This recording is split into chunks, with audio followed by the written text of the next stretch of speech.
우리는 지금 사무엘하 19장을 지나가고 있습니다. 우리아의 아내 밧세바를 범한 다윗의 범죄로 하나님께서 다윗을 징계하셨고, 집안에 재화가 일어나자 암논이 베다른 여동생 다말을 강간하는 사건이 벌어졌지요. 이 일로 다말의 오라비 압살롬이 또 베다른 형인 암논을 죽이는 사건이 벌어졌습니다. 이 압살롬이 도망쳤다가 돌아와서는 이제 부왕에게 반기를 들고 반역하는 세력을 규합해서 아버지를 치는 그런 사건들이 사무엘 하에 기록되어 있습니다. 다윗이 요단 동편으로 도망쳤다가 이 압살롬의 대군이 압살롬의 죽음과 함께 와해되자 이제 왕궁으로 복귀할 날을 기다리고 있는 그 상황에서 오늘 사무엘하 19장을 우리가 만났어요.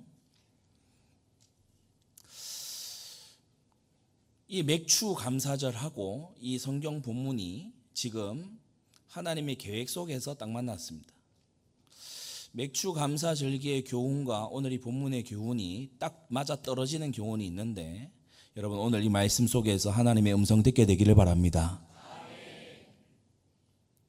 출애굽기 23장에 3대 절기를 말씀하실 때는 맥추절 이렇게 기록되어 있어요. 그런데 예배에 관한 성경이죠. 레위기에 들어가서 같은 장입니다. 23장, 레위기 23장에 가서 보면은 이 3대 절기를 7가지 절기로 세분화를 해두고 있어요.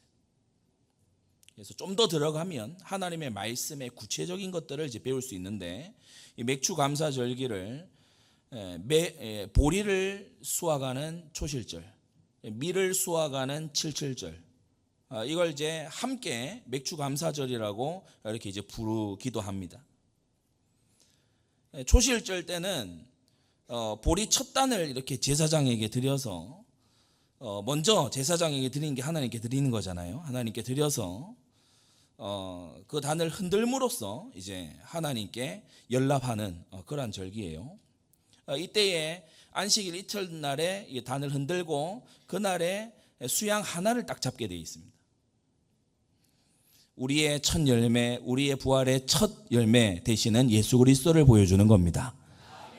그런데 이어지는 7절에는요, 밀을 이제 수확을 해가지고 이제 단을 역시나 제사장이 가져가는데, 이때는 양을 7마리를 잡게 되어 있어요. 온전한 숫자 7이죠. 그러니까 모든 성도들은 첫 열매이신 그리스도를 뒤따라가는 것이다. 이게 맥추 감사 절기에 들어있는 아주 이 중요한 의미입니다.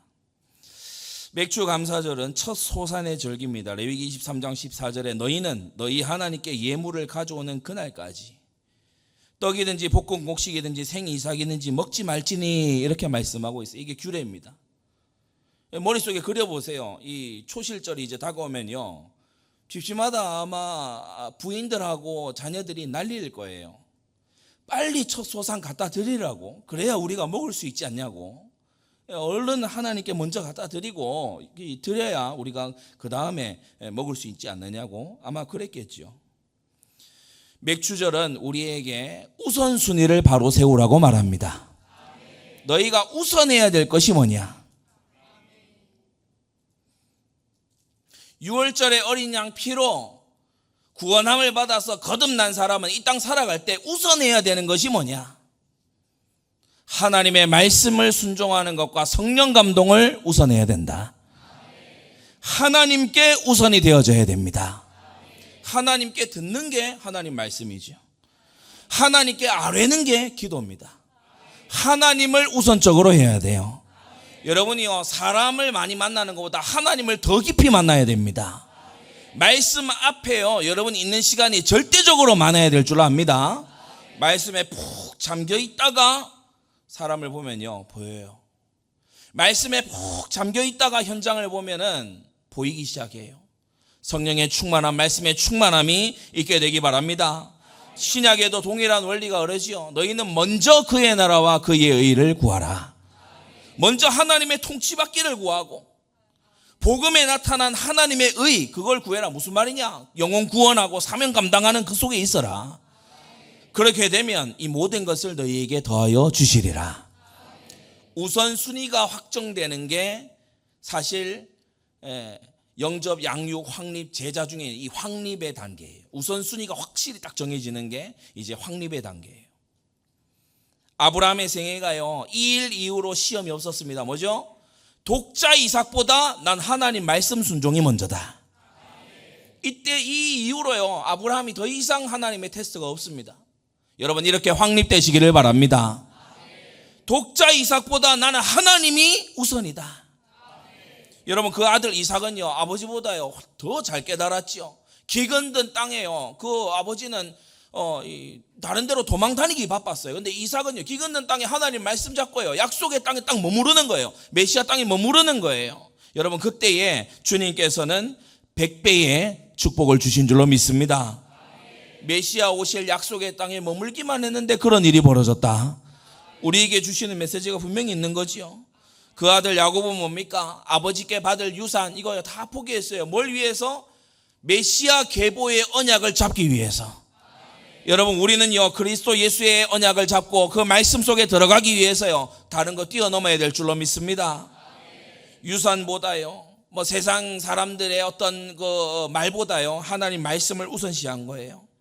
그 아들 요셉은 어땠습니까? 잠시 죄의 유혹에 빠지는 것보다 하나님 앞에 죄짓지 않기를 선택했어요. 잠시 죄악의 낙을 누리는 것보다 하나님의 백성과 함께 고난받기를 모세는 더 좋아했던 것입니다. 신앙의 인물들 가만히 보세요. 하나님의 결정적인 테스트에 합격을 딱 해요. 그 시험은 우선순위의 시험이었던 것입니다. 때때로 내 앞에 선택지가 딱 놓일 때가 있어요. 그때 여러분이 빨리 눈치를 채야 됩니다. 선택지가 딱 놓일 때가 있어요. 보리를 이게 수확해가지고 앞에 착 놓을 때가 있어요. 내가 먼저 막 해서 먹을 수 있겠죠. 근데 하나님을 우선하는 거. 내 앞에 무언가가 와 있을 때요, 하나님의 뜻이 무엇일까? 이걸 우선하는 거. 오늘 다윗이요, 이걸 그만 실패합니다. 이걸 그만 놓쳐요. 이거 평소에 잘 했거든요. 근데 이걸 놓쳐요. 여러분, 불신 세계는 사는 방식이 믿음의 세계하고 다릅니다. 불신 세계를 여러분이 살리러 가야지 영향받으면 안 돼요. 불신 세계는 살리러 가야 됩니다. 불신 세계는요, 고쳐주러 가야 되는 거예요. 사람마다 다 계획 세워서 삽니다. 머릿속에요, 계획을 가지고서 다 살아가요. 하나님 말씀에 뭐라고 했죠? 사람의 마음에 많은 계획이 있어도 오직 여호와의 뜻이 완전히 서리라. 이 사람들요, 계획 세워서 가면서 마음 가는 대로 합니다. 자기 마음에 떠오르는 대로 합니다. 말도 그렇게 하고 결정도 그렇게 합니다. 그리고 더 나아가서 돈 되는 일이라면요, 뭐든지 합니다. 돈 되는 일이면 속이기도 하고요. 돈 되는 일이면요, 막 이렇게요, 뇌물을 쓰기도 하고요. 이 뇌물 쓰는 건 뭐예요? 뇌물보다 더 큰 돈을 원한다는 거예요.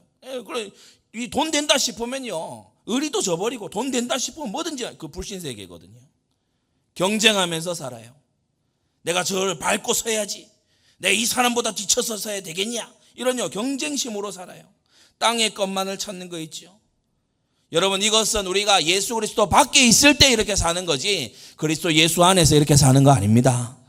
우리는 계획을 세우는 게 아니고, 계획이 없는 게 아니고, 계획을 발견하면서 가야 된다. 우리에게는 인도자가 있습니다. 우리에게는 목자가 있습니다. 길 잃은 양처럼 살지 말고 목자에게 있는 양처럼 사시기를 바랍니다. 마음을 은혜로 굳게 하는 거예요. 마음 가는 대로 하는 게 아니고요, 무릇 지킬 만한 것보다 더욱 네 마음을 지키라. 생명의 근원이 이에서 남이니라.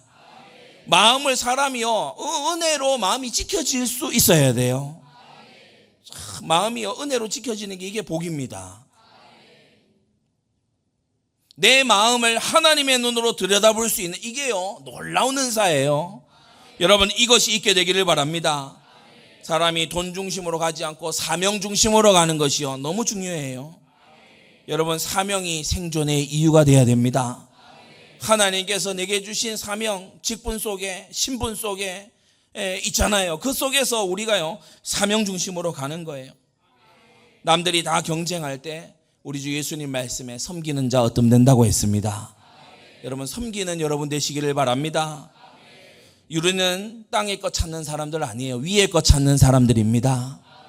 위에 있는 거, 썩지 않을 양식, 영원한 거, 여러분 그것에 충성하고 그것에 부유한 자 되시기를 바랍니다.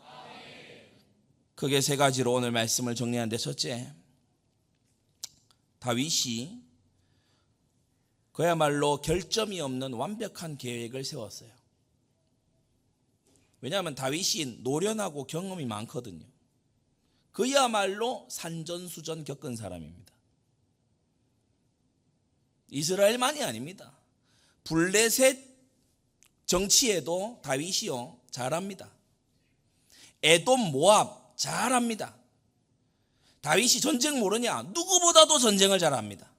사람 모르냐? 누구보다도 사람을 잘합니다. 이스라엘 지형 짐을 모르냐? 싹 다 압니다. 다윗이 노련하고 경험이 많아요. 그에게서 나온 계획을 보세요. 첫째, 9절 10절에 오늘 보게 되면은 이스라엘 모든 지파 백성들이 변론하여 가로되 이렇게 돼 있는데, 이 변론하여 가로되 이 말이 무슨 말이냐? 혼란에 빠졌다는 거예요. 서로 왈가왈부하는 거예요. 서로 막 이렇게 소란스러운 거예요. 이것을 다윗이 가만히 관망합니다. 왜 그렇죠? 다윗 자신 말고는 대안이 없어요. 이걸 다윗이 아니까 가만히 놓아두는 거예요. 때때로 지혜로운 사람은 상황을 가만히 놔둠으로써 상황을 해결해 버리기도 하죠.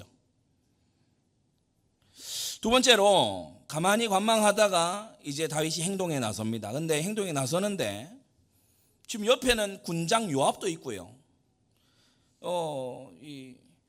둘째 가라면 서러울 책사 후세도 있습니다.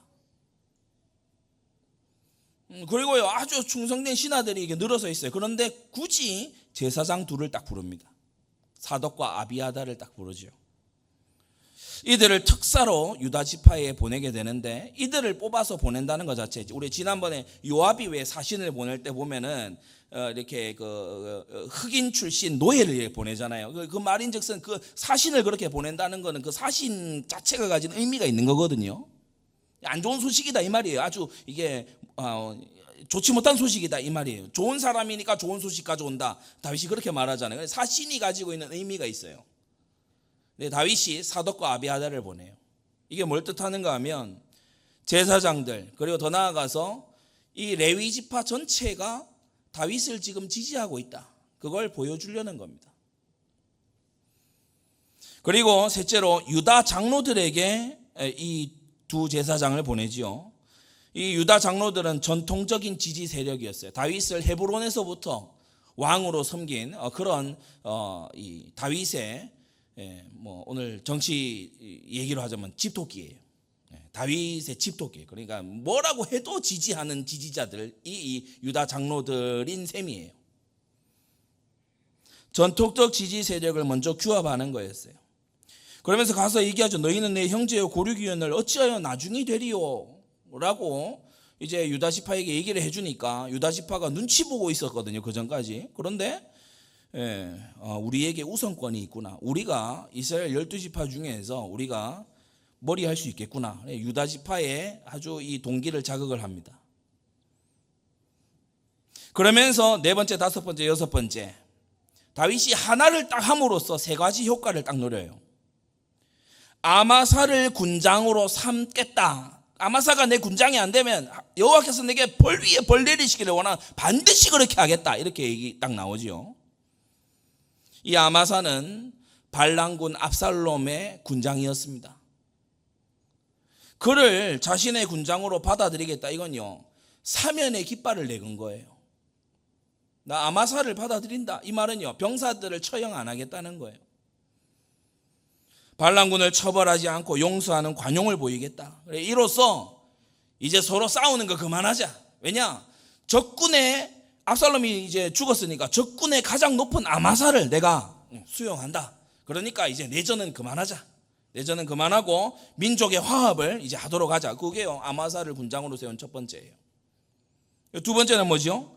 아마사는 자기의 친족이기도 합니다. 자기의 조카입니다. 그러니까 아마사를 등용함으로써 유다 지파를 설득하기에 아주 좋은 그런 구실이 되기도 하는 거죠. 그리고 또 하나, 다윗이 분명히 명시하고 있듯이 19장 13절에 보면 네가 요압을 대신하여 항상 내 앞에서 이렇게 말하죠. 그러니까 요압을 대신해서 아마사를 군장으로 삼겠다. 이 기회에 뻣뻣하고 명령에 불복했던 요압을 뒤로 쳐내고 이제 군장을 새로 해서 아마사로 이제 군대를 개편하겠다. 이게요 이제 다윗이 가지고 있던 계획이었어요. 혼란에 빠진 이스라엘을 지켜보다가 제사장 둘을 보내서 제사장 레위 지파는 나 다윗을 지지하고 있다는 것을 딱 명확히 보여준 후에 유다 지파로 하여금 딱 선두에 서게 해서 아마사가 반란군의 이제 압살롬 제외하고 아마사가 반란군의 가장 그 실세로 보이니까 그를 이제 딱 이제 포섭해서 그래서 이제 전국을 안정시키고 나라를 다시 통합하겠다. 이 상황에서요 이 이상 가는 계획은 없어요. 이 상황에서 이건 완벽에 가까운 계획이에요. 그래서 얼른 이제 보니까 계획대로 되는 것 같아요. 다윗의 모든 계획은 순조롭게 이루어지는 듯 했습니다. 14절에 모든 유다 사람들로 마음을 일제히 돌리게 하며 왕의 이 계획이 왕의 책략이 탁 먹혀드는 거예요. 유다 사람들이 막 선두로 나오는 거야. 왕을 모셔오겠다고 선두로 막 요단을. 그러니까 다윗이 혼자 강을 건너 가는 것보다 얼마나 이 모양이 납니까, 그죠? 백성들이 모시러 왕이시여 하면서 모시러 나오니까 얼마나 모양이 납니까? 적중했구나. 이제 계획대로 되는구나라고 여겼어요. 근데 큰 두 번째, 이 완벽한 계획이 완전히 실패하고 맙니다. 왕을 모시러 나오는 그 요단 강가에서 유다 지파와 나머지 10지파가 싸움이 터져요. 언쟁이 터져요. 육탄전은 아닌데 아주 심한 대립이 벌어져요. 더 깊어진 남북 갈등입니다. 왕이 길갈로 건너오는데 이스라엘 10지파가 나와서 대뜸 유다 지파에게요 항의합니다. 너희가 어찌하여 왕을 도둑질하냐 이렇게 이제 나와요. 그러니까 유다 지파도 가만히 안 있잖아요. 유다 지파도 이제 이스라엘 그 10지파 대표들한테 얘기하는 겁니다. 왕이 우리의 지친인 까닭이라. 왕은 유다 지파 사람이니까 우리가 모시러 왔지. 그러면서요 여기서 여기까지 얘기하면 되잖아요. 그런데 이게 더 나가요. 원래 싸움이 되려고 그러면요 조금씩 더 나갑니다. 더 나가요. 뭐라고 얘기하냐? 우리가 왕의 물건을 먹은 게 있냐? 우리 돈 받고 하는 거 아니야. 우리가 뭐 왕이 뭐 줘서 우리가 뭐 그걸 하는 게 아니야. 우리가 지금 우리는 순전한 충성심으로 너희하고 다르게. 그러니까 이 10지파가 들으니까요 화가 나잖아요. 그러니까 10지파 또 대답합니다. 우리는 왕에 대해서 너희는 하나를 가졌다면 우리는 열을 가졌다. 너희 지분이 하나라면 우리는 지파가 열이다. 우리는 열이고 너희는 하나인데 어찌 우리를 멸시하여 먼저 우리와 의논하지 아니하였느냐 이렇게요 막 항의하는 거예요. 근데 이 항의하는 소리를 유다 지파가 이겨먹었어요. 유다 사람의 말이 더 강경하였더라. 그러니까 강경 이렇게 왕 앞에서 대립이 더 심해졌어요. 지금 이 갈등을 모두 풀려고 다윗이 계획을 실행했는데 첫 번째 목표가 무너져 버렸어요. 갈등이 봉합이 안 되는 거예요. 아니 반란군의 그 군장까지 영입을 했으면 이 수긍을 해야 되잖아요. 그런데 안 되는 거, 봉합이 안 되는 거예요. 그러면서 두 번째, 왕이 예루살렘으로 돌아가기도 전에 다른 반란이 터집니다. 그러니까 왕이 왕도로 돌아가기도 전에 다른 반란이 터져버려요. 이른바 세바의 반란입니다. 사무엘하 20장부터 쭉 기록되죠. 세바가 나와가지고요 말하는 거예요. 우리가 이새의 아들과 함께 할 업이 없다. 야, 그런데 이 사무엘하 20장 1절에 이 세바가 내세운 이 구호 있잖아요. 뭐든지 슬로건이 중요하지 않습니까? 슬로건, 명분, 슬로건이 중요해요. 우리는 이세, 다윗이라고도 말하지만 우리는 이세의 아들과 나눌 업이 없다. 그러니까 완전히 어떤 지파 간의 이 감정을 확 파고드는 말이죠. 그러면서 구호로 내세웠는데 이게 나중에 열왕기상 12장에 가면 여로보암이 반역해서 나라가 마침내 쪼개질 때 이 세바가 했던 말을 들고 나와요. 그만큼 이 반란이 나라의 위협적인 반란이었죠. 그래서 사무엘하 20장 2절에 보면 이에 온 이스라엘 사람들이 다윗 쫓기를 그치고 이제 왕 모셔가겠다고 그렇게 하더니 갑자기 반란군에 가서 다 붙어버리는 거예요. 왕 쫓기를 거치고 올라가 비그리의 아들 세바를 쫓으나 유다 사람들은 왕에게 합하여 요단에서 예루살렘까지 쫓으니라. 얼마 전까지 다윗의 복귀를 가지고 왕은 우리가 모셔가야 돼, 아니야 우리가 모셔가야 돼 이러던 사람들이 갑자기 순식간에 세바의 반란에 가담하는 거 있죠.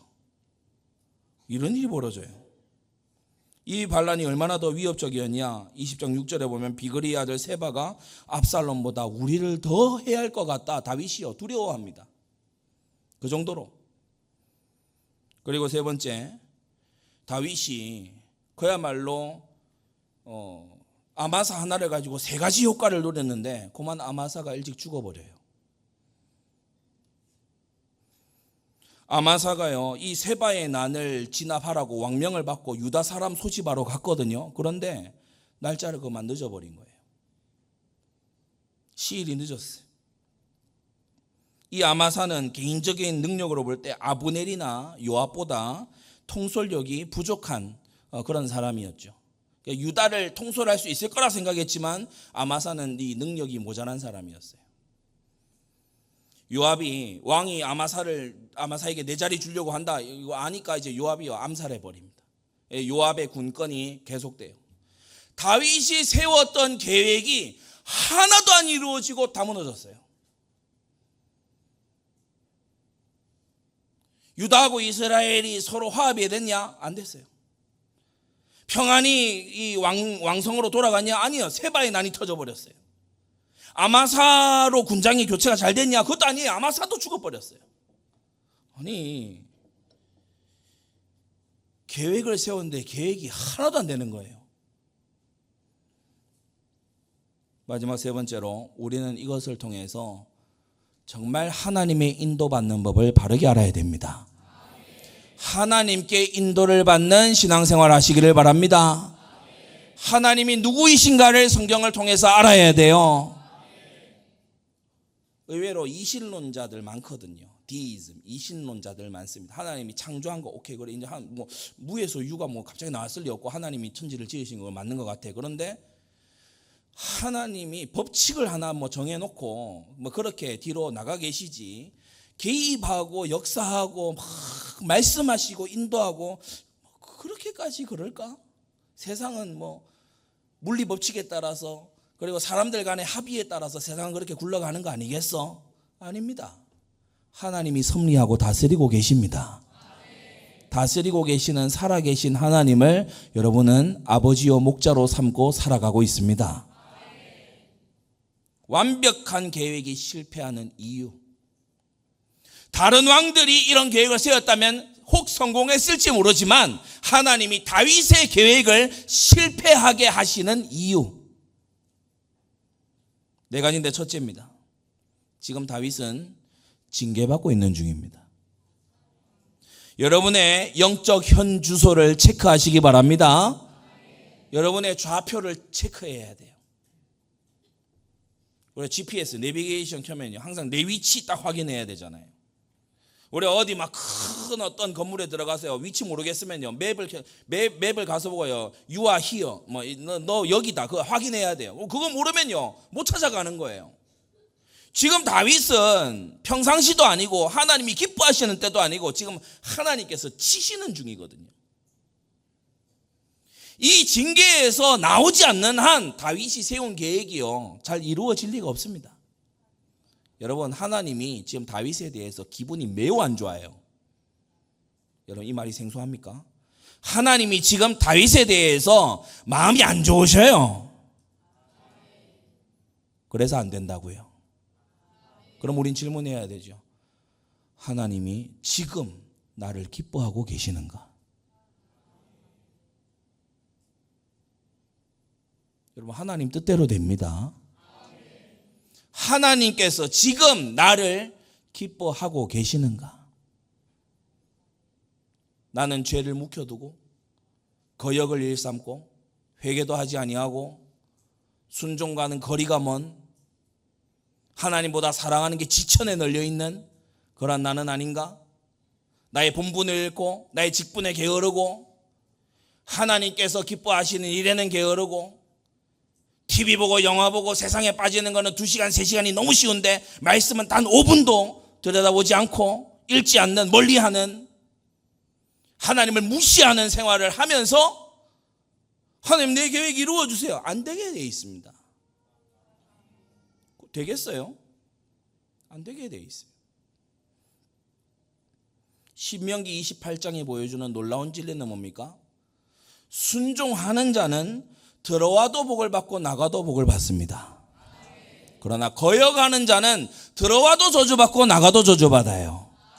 성읍에 있어도 저주받고 나가도 저주받아요. 중요한 건 어떤 선택이냐가 중요한 게 아닙니다. 하나님이 기뻐하시는 상태냐, 이게 중요한 겁니다. 우리는요, 우리 인간들은 생각이 워낙 짧다 보니까 우리는 어떻게 생각하냐? 내가 요렇게 해가지고 잘못됐으니까 요렇게 하면은 잘 되게, 아닙니다. 절대 아닙니다. 내가 들어가서 안 됐으니까 나오면 잘 되게, 아닙니다. 아니라니까요. 성읍에 있어서 잘 안 되니까 들로 한번 나가보자, 아니라니까. 그게 아니에요. 하나님을 순종해야 돼요. 하나님을 순종해야 됩니다. 하나님 말씀 한 구절 붙잡고 순종하기 애쓰는 마음이 있어야 됩니다. 그때 하나님이 어여삐 봐주시는 거예요. 그때 하나님이 긍휼을 베풀어 주시는 거예요. 들어갔기 때문에 저주받다 아니라 그랬죠. 나왔기 때문에 저주받다, 그게 아니라고 했어요. 들어가도 나가도 저주. 왜 그러냐? 거여가니까. 다윗이 지금 회개다운 회개를 안 하고 있지 않습니까? 그래서 소경이 어두운 데서 더듬는 것 같이요, 지혜로워 보이고 노련하고 경험 많은데 계획이 하나도 안 이루어져요. 우리 성도님들 그런 경우 혹 있지 않습니까? 야, 어떻게 내가 기도하고 내가 생각해낸 거는 하나도 안 됩니까? 그때 여러분, 계획을 수정할 게 아니고 하나님 앞에 바로 서야 됩니다. 나는 어떻게 이렇게 뭐 하는 것마다 턱 막히고 자꾸 안 되고 자꾸 여러분, 하나님과의 관계부터 바로 세워야 됩니다. 하나님께서 치시면 모든 뛰어난 계획도 수포로 돌아가고 말아요. 하나님이 다스리고 계십니다. 둘째, 다윗이 은혜 속에 강할 때 잘 하던 거를 지금 안 해요. 지금 오늘 본문의 이 다윗은요, 되게 생소할 정도예요. 낯설어요. 이 다윗만이 알 정도로 낯설어요. 뭐냐? 기도를 안 해요. 기도를 하나님께 묻지를 않아요. 기도는요, 하나님께 떼쓰는 기도가 있고 하나님께 주권을 맡겨드리고 묻는 기도가 있거든요. 여러분은 떼쓰는 기도 하지 마시기 바랍니다. 하나님은 여러분의 종이 아닙니다. 하나님은 여러분이 부리는 종이 아닙니다. 하나님의 결정을 구해야지, 하나님 이거 되게 해주세요, 하나님께 강요하지 마세요. 묻지 않고 생각대로 해요. 묻지 않고 결정해버려요. 본문이 놀라운 것은 뭐냐 하면은 지금 제사장들이 가까이 있습니다. 신명기 17장 8절 9절에 뭐라고 되어 있는가 하면, 네가 판단하기에, 네가 판결하기에 어려운 일이 있거든 레위 사람 제사장에게 나아가서 물으라 그랬어요. 근데 지금 다윗이 제사장에게 묻고 있어요? 아니면 제사장에게 통보하고 할 일을 정해주고 있어요? 후자죠. 뒤에 거죠. 제사장에게 어떻게 해야 되겠냐 물어야 되잖아요. 근데 제사장을 자신의 계획에다가 쓰지 제사장에게 묻지 않습니다. 교회에도 이렇게 생활을 해보면 하나님의 말씀의 대통과 원리를 딱 알잖아요, 목회자가. 그리고 하나님께서 지금 어떤 것을 하고 계신다, 이걸 목양 현장에서 보고 있거든요. 어떤 영적 흐름이 지금 오가고 있다, 이것을 다 기도 속에 깨어서 그야말로 파수꾼처럼 보고 있습니다. 그런데 다 결정하고 통보해요. 어디 이사 가기로 했다, 통보해요. 뭐 이렇게 하다 보니까 이렇게 됐습니다, 이러고 통보해요. 그러니까 하나님이 우선이 아니야. 맥추절 나와서 지켜봐야 소용이 없어요. 하나님이 보리 이삭이 궁해서 먼저 가져오라 그렇게 적겠어요? 하나님이 보리 이삭을 원하는 겁니까? 너희에게 내가 우선이 돼야 된다 이 말씀입니다. 하나님이 우선이 돼야 된다 이 말씀이거든요. 근데 먼저 하나님께 여쭤봐야 되잖아요. 다윗이 평소에 이거 잘했어요. 내가 올라가리이까. 그리고 다윗이 평소에 이거 잘합니다. 하나님 저에게 뭘 원하십니까? 하나님 나아가리이까. 이 다윗이 이게 가장 발달해 있었을 때 사울의 이 잠자고 있는 사울 옆에 가서 순간순간 기도하잖아요. 근데 지금 다윗이 고범죄 때문에 완전히 어두워졌어요. 회개 안 한 세월이 오래돼 이 죄가요 막 완전히 덕지덕지 묻어버렸어요. 그래서 지금 기도가 안 되고 있고 기도의 줄을 놓친 겁니다. 다윗의 태도를 보면요, 지금 징계 끝난 줄로 착각하고 있어요. 자, 이제 암논 죽었고 압살롬까지 이제 죽었으니까 이쯤 했으면 우리 하나님도 이쯤 하셨으니까 뭐 이제 뭐 대강 끝나고 이제 왕궁으로 돌아가나 보다. 천만의 말씀. 참된 회개가 있어야 징계가 끝납니다. 시간 보낸다고 끝나는 게 아니에요. 우리 하나님께 뭐예요? 하루가 천년 같고 천년이 하루 같은 이 한 가지를 잊지 말라. 우리가 생각할 때 긴 세월이지 하나님 보실 때는 순간입니다. 세월이 해결해 주지 못해 시간이 해결하는 건 아무것도 없어요. 하나님께서 용서하셔야만 되는 거예요. 세 번째, 완벽한 계획이 실패하는 이유, 반역자들을 거저 용납했어요. 19장 8절에 왕이 문에 앉아 계시다 이런 기록이 나오는데 실제로 문에 이 자리를 만들어 앉았다 이런 표현이기도 하지만 이 왕이 문에 앉아 계시다 이 말은 재판을 연다, 이제 이 회의를 연다 이런 이제 표현입니다. 재판하는 자리가 있었어요. 이 자리는 어떤 자리입니까? 이제 반역의 무리를 다 이제 진압하고 그리고 반역자에게 이제 벌을 해야 되는 자리예요. 그리고 공을 따져서 상을 베풀 건지 벌을 줄 건지, 거역하는 자에게는 벌을 주고 애쓰고 노력하고 희생한 자에게는 상을 주고 이런 공의가 서야 되는 자리거든요. 그런데 다윗이 이 자리를 그냥 지나갑니다. 다윗은 아마도 관용과 용서를 보여주고자 했을 거지만 그러나 이것은 또 다른 반역으로 돌아오게 됐어요. 이스라엘 백성들이 압살롬의 파렴치한 죄에 가담을 했지요. 일단 반역부터가 파렴치한 죄입니다. 이 제사장이 기름 붓지 아니한 왕을 지지하고 따라간다는 게 그 파렴치한 죄입니다. 그래도 뭡니까? 아버지의 후궁들을 백주에 겁탈하는 이 압살롬을 지지해요. 미친 겁니다. 미친 거예요. 때때로 우리는 정치가들이 뭐 이렇게 뭐 일만 잘하면 됐지. 그런 사생활과 윤리와 도덕을 따져봐야 일만 잘하면 됐지. 여러분, 우리 기독교인들은 그러면 안 돼요. 죄로 인해서 그 땅에 심판이 온다니까. 사람이 완전하지 못할지라도요, 너무 비윤리적이고 너무요, 사람이 그렇게 하는 거 맞지 않습니다.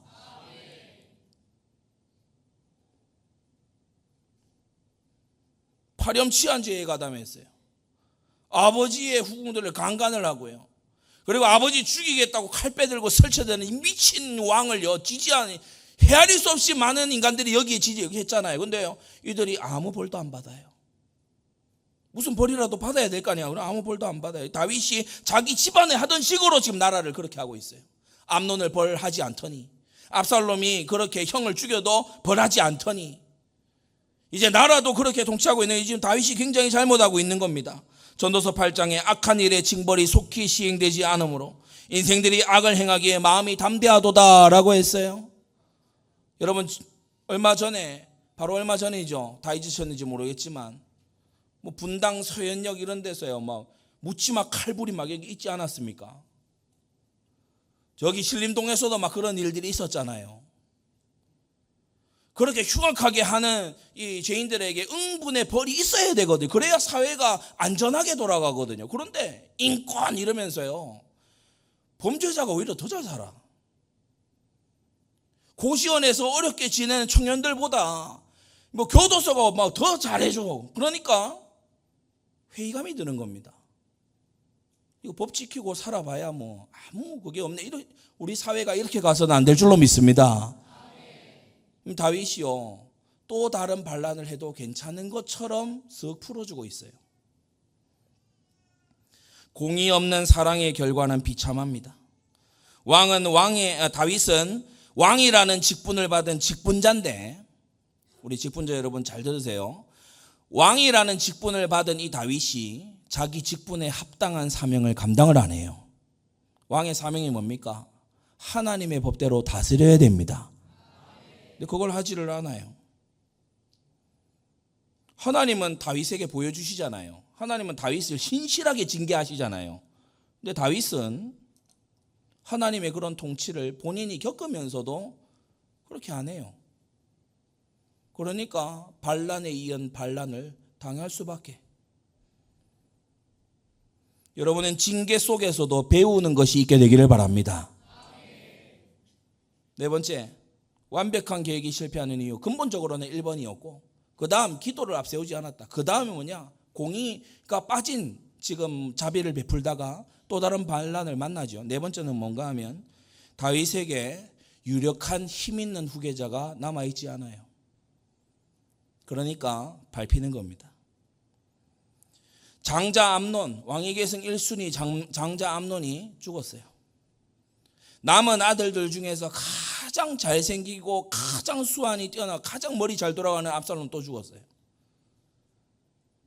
전승에 의하면 그 사이에 둘째 아들 길르압이 있었는데, 길르압 성경에는 이름이 나옵니다. 그런데 기록이 거의 없어요. 근데 이 길르압의 이 전승이 뭐냐면은 병으로 일찍 죽었다. 그러니까 첫째, 둘째, 셋째 아들이 전부 공석이 되니까 이 다윗의 왕조를 이어나갈 인물이 없는 거예요. 이걸 잘 아는 요압이요, 이제 대놓고 무시하지요. 왕 앞에서 말하는 거 보세요. 협박하잖아요. 그리고 좀 전에도 말씀드렸지만은 왕을 건네오는데 지금 왕을 앞에다 놓고 열지파 대표하고 유다지파 대표하고 막 싸움 붙습니다. 왕을 앞에다 놔두고 못하는 말이 없어요. 돈 먹었지 막 이런 말 하고요. 야, 우리가 지친이기 때문에 우리는 10개의 분량이 있다. 왕이 있는데 앞에서요 대놓고 싸우고요.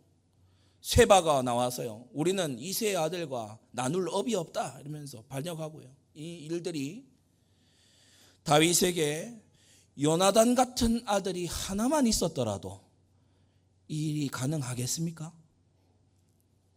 다윗은 지금 그의 전통에 화살이 남아있지 않아요. 시편 127편에 젊은 자의 자식은 장사의 수중에 화살 같아서 이것이 그 전통에 가득한 자는 복되도다. 저희가 성문에서 그 원수와 말할 때에 수치를 당치 아니하리로다.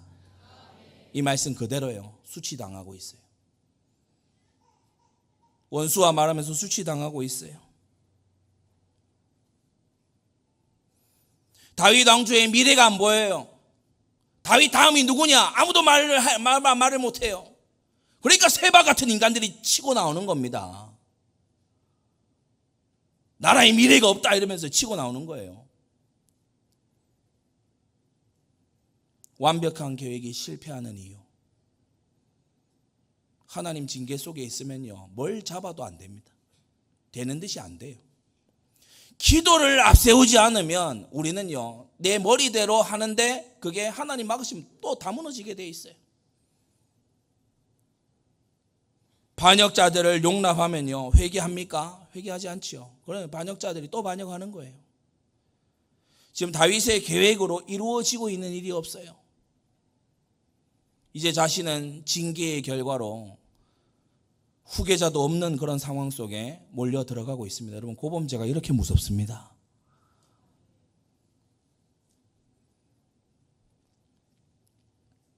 말씀을 맺습니다.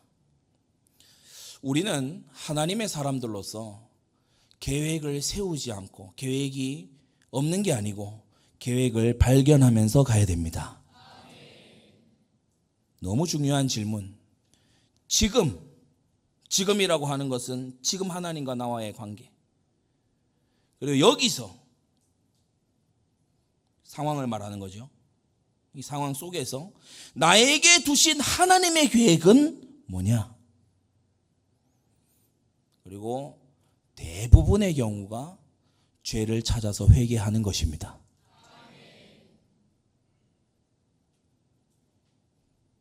우리의 찬송가도 고백하듯이 죄 버린 내게 임하시사 끝까지 널 도우시네. 기도가 막히는 이유는 네가 네 마음에 죄를 품으면 주께서 듣지 아니하시리라. 죄를 버리라고, 죄를 죽이라고, 땅에 있는 죄를 죽이라고 사도가, 성경이 그토록 외치는 이유는 죄가 가져오는 심판이 무섭기 때문이기도 하지만 이 죄가 하나님과 우리 사이를 멀어지게 만들기 때문입니다. 그러면 뭐가 죄인지 어떻게 아나요? 하나님의 율법으로 죄가 죄인 것을 압니다. 근데 성경을 멀리하면 죄 지으면서 죄인 줄 몰라요. 계획 멋지게 세웠으니까 되겠지 밀어붙여요. 죄는 마음에 품은 것이라도 회개하시기를 바랍니다. 오늘 맥주절입니다. 말씀이 내 생각보다 앞서야 됩니다.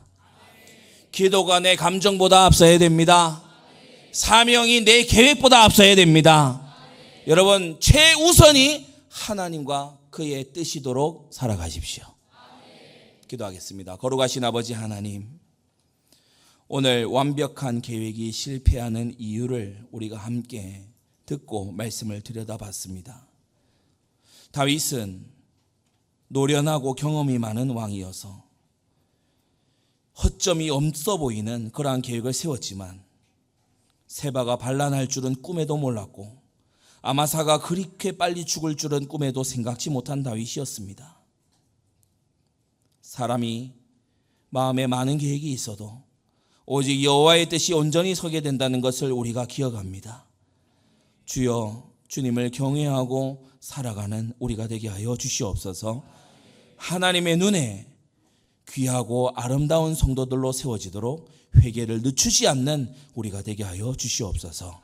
예수 그리스도의 이름으로 기도드리옵나이다. 아멘.